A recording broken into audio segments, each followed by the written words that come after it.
Up mga kababayan, so samahan niyo ako ngayon for today's video. Samahan niyo ako ngayon na pumunta ng pharmacy store kasi naubusan ako ng vitamin C, kasi in order kong vitamin C ay hindi pa dumarating, so kailangan kong bumili ng vitamin C tsaka multivitamins. Okay, so let's go now. We are now here sa Boat Avenue.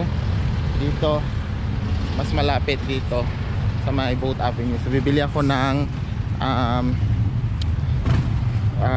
multivitamins. So Porto de Phuket. So ito siya.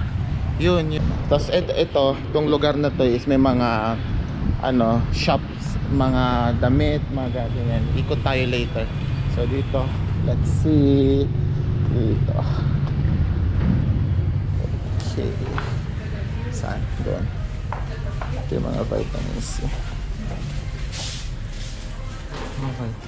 Pili na ako ng vitamins, multivitamins, and vitamin C. So lakad muna tayo. So yan, no, may Havaiana store dito. Ang init. Tapos may mga stores pa dito, mga sports stores. So toilet lang muna ako bago tayo uuwi. Mga restaurants. So ikot-ikot lang tayo saglit dito to see the ambience.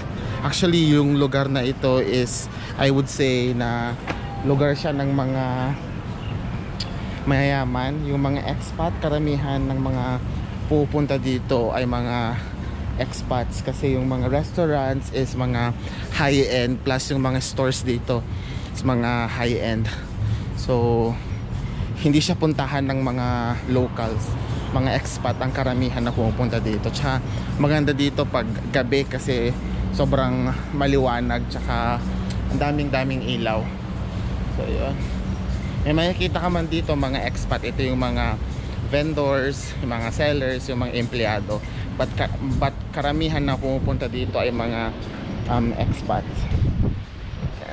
Toilet lang ako muna. Toilet, bango-bango, amoy pangmayaman talaga. Amoy malinis. Ito siya. Actually, gising ko lang. So wala kasi akong vitamins. Pumunta na ako dito agad, bumili. Yan, nakapangbahay pa ako. Chinelas lang. Pero okay lang. Okay, so iikot ko kayo dito sa may sa may Porto de Phuket. Iikot tayo dito. Tapos para diretso na tayo sa may parking lot. Tapos uwi na tayo kasi mainit na din eh. But I will tour you around dito sa Porto de Phuket.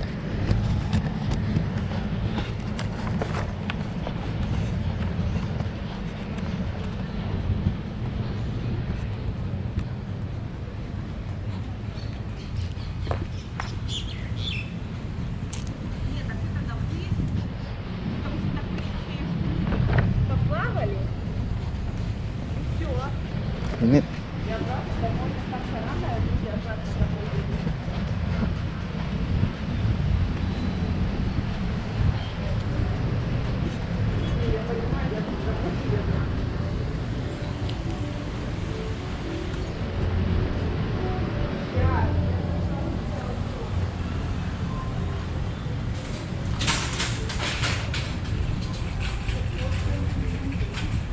Grocery store. Tops. Yan eh, medyo expensive yung mga paninda dyan sa grocery store kasi I think mga organic ata yung mga doon, vegetables. Tapos karamihan mga binebenta nila is mga international products. So Pasko na. Next time punta tayo dito ng gabi para makita natin yung mga lights display nila. And yung Christmas tree nila, nagsiset up na sila for Pasko na nga naman, December na. So ilang weeks na lang ba? 2 weeks na lang Pasko na, di ba? So